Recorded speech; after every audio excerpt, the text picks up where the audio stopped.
Hey, it's Joshua here with another edition of Mortgage Clarity. And today we're going to talk about how much money do you need in order to buy a house? Now, this is actually something I find really surprising. I was looking at a survey here just the other day, and to my amazement, a lot of people still think you need at least 20% down in order to buy a home. And again, I've been doing this for almost going on 19 years now, and 19 years in the business, you've never needed 20% down. However, that belief is still out there. So this is going to be a great video. If you do like it, be sure to thumbs up and share it so we can kind of get this misnomer around. So just how much money do you need? Well, it does depend on the program you're going to go with, but it is possible to get into a home with no money. And I'll give you an example here, a real life example. This one here I just actually did about 3 months ago. So let's just really quickly review quick programs, and down below in other videos you can get more specific. But you have your VA and your USDA programs, and these are zero down programs. VA, you must be a veteran. With USDA, it has limitations on household income and some geographical location requirements. So again, check out the video for more on USDA. But these are zero down programs that could be a potential. Other programs that are low down programs, so wouldn't necessarily get you into the zero down, would be the conventional program of 3% down. Fannie Mae First Time Home Buyer has a 3% down program, and then FHA 3.5% program.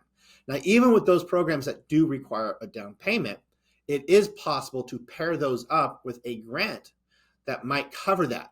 Again, you have to find out what grants are available in your areas, but if you can qualify for the grant and get the grant, it's actually possible to cover that down payment through that way as well. So no money there.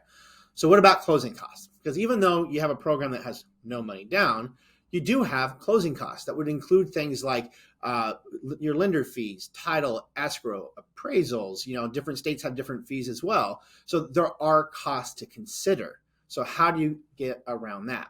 Well, one way to get around that is to structure your loan or your offer for that property so that the seller agrees to pay that.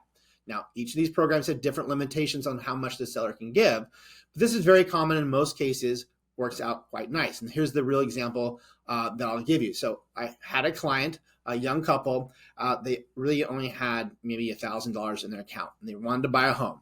So we got them pre-approved what their max price point would be, and they went out looking, and they were able to find a home, and the seller was willing to, at their offer price, pay their closing costs. So let's just say, for example, you're looking for a $300,000 home, and let's just say, based on your scenario, your closing costs for your lender fees, title, escrow, your first year's taxes, your homeowner's insurance, so those are called prepaids. So they're not really cost of the loan, but there's something that you, buying a house, need to account for.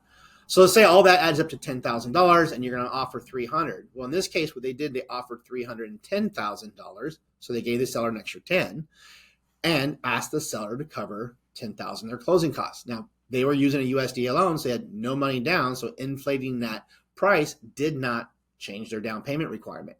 And as long as a home appraised for the purchase price, which it did, they were able to actually get into the home with no out-of-pocket money whatsoever. So the answer to this question is, how much money does it take to buy a home? Well, it depends, but it is possible to purchase a home with no money out of pocket. So if you want to know more about this, of course, feel free to do comments and stuff, but talk with your lenders, find out. The key takeaway here is don't exclude yourself from looking at buying a home simply because you don't think you have enough money. Talk to a lender who knows what's going on in the area you're at.